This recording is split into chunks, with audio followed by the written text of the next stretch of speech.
નમસ્કાર, તમે જોઈ રહ્યા છો TV17 ગુજરાતી। ભરૂચ જિલ્લાના આમોદ તાલુકાના દાદાપોર ગામ પાસે વહેતી ઢાઢર નદીમાં હજારો માછલાના રહસ્યમય મોતની ઘટનાએ સમગ્ર વિસ્તારમાં ચકચાર મચાવી છે।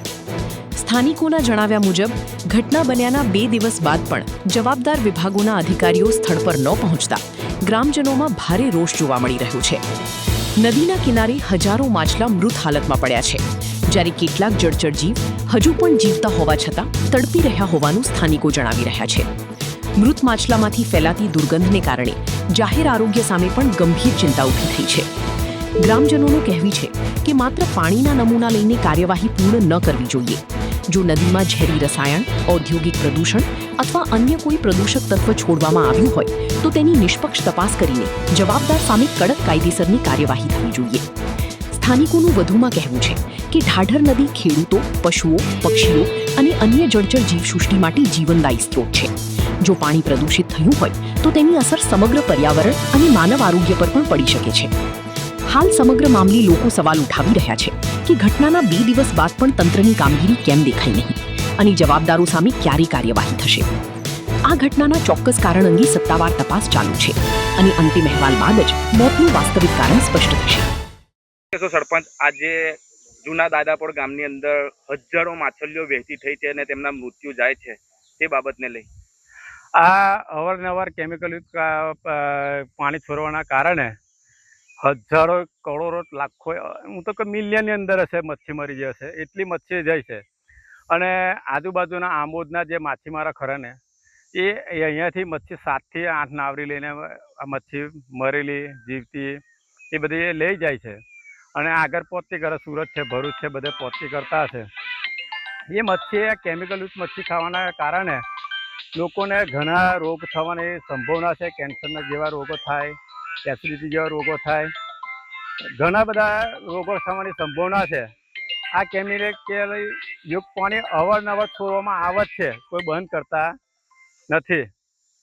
આ તંત્ર કોઈ એની સામે કોઈ જોતું નહીં, આ નદી સામે કોઈ જોવાય નહીં આવતું, કોઈ સેમ્પલ લેવાય નહીં આવતું, કોઈ તંત્ર, કોઈ ક્વોલિટી કંટ્રોલવાળા કે કોઈ બી અધિકારી અત્યાર સુધી વારંવાર એક વખત રજૂઆત હોય કરેલી છે કે કેમિકલયુક્ત પાણી છોડે છે, ખાલી આવીને એક વખત નાહી ગયેલા વંથરા બીચ પરથી, અત્યાર સુધી બીજા કોઈ આવ્યા નથી। સરપંચ, આ પાણી કેટલાક લોકો પીવાની અંદર ઉપયોગ કરતા હશે?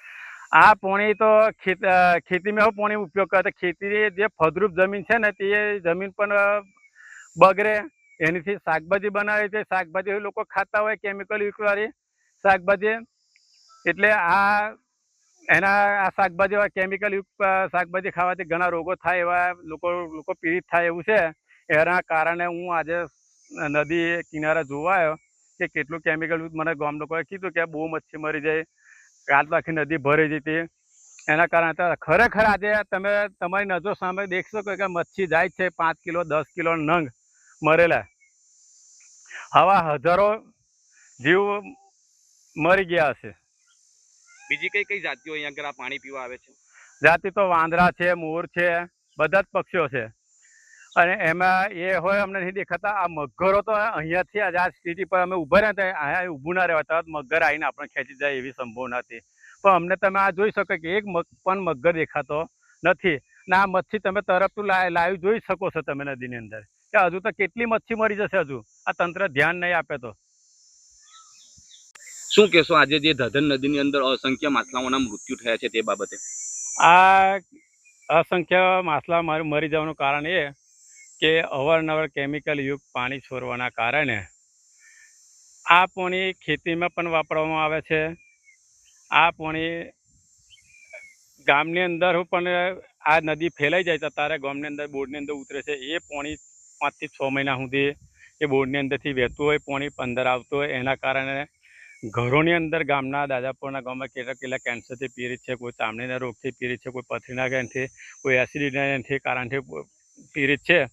અવારનવાર આ કેમિકલયુક્ત પાણી છોડવામાં આવે જ છે હર સાલ, ને પાણી તો ચાલુ રહે છે, પણ તંત્ર અત્યાર સુધી એને કોઈ કહેતું નહીં, ધ્યાન આપતું નથી। સરપંચ, બીજી એક વાત એવી છે કે આવી પણ માહિતી સપડાઈ રહી છે કે કેટલાક લોકો આ માછલાઓને લઈને વેચવા જાય છે, તો શું અસર થશે આનાથી? આ માછલા તો મેં તો એવું સાંભળેલું છે કે આમોદથી જે માછીમારો લોકો ખરા ને 7 થી 8 નાવડી લઈને આવતા હતા, મારતા હતા.